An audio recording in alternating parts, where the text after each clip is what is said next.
Buonasera e ben ritrovati con l'informazione flash di New Sicilia. I principali titoli del pomeriggio. È stato dichiarato incapace di intendere e di volere Giovanni Barreca, il muratore che un anno fa, insieme alla figlia 17enne e una coppia di amici, ha torturato e ucciso durante un folle rito di esorcismo la moglie e i due figli di 16 e 5 anni ad Altavilla Milice, nel Palermitano. Sarà scarcerato e portato in una struttura psichiatrica detentiva.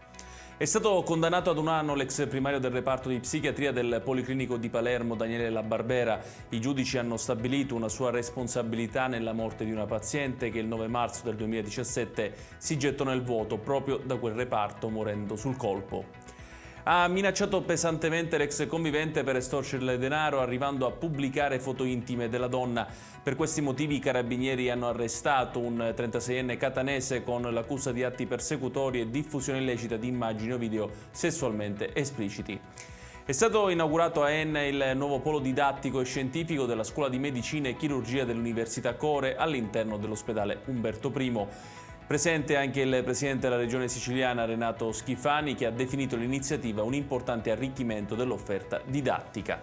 Chiudiamo con il meteo. Continua a persistere il campo di alte pressioni in Sicilia che sta garantendo cieli sereni su tutta l'isola. La giornata di domani vedrà infatti ancora bel tempo su tutto il territorio regionale con temperature ben oltre le medie stagionali. Ed è tutto per questa edizione. Tutti i dettagli su queste notizie li trovate come sempre sul nostro sito www.newsicilia.it. Grazie per averci seguito e buon proseguimento di serata.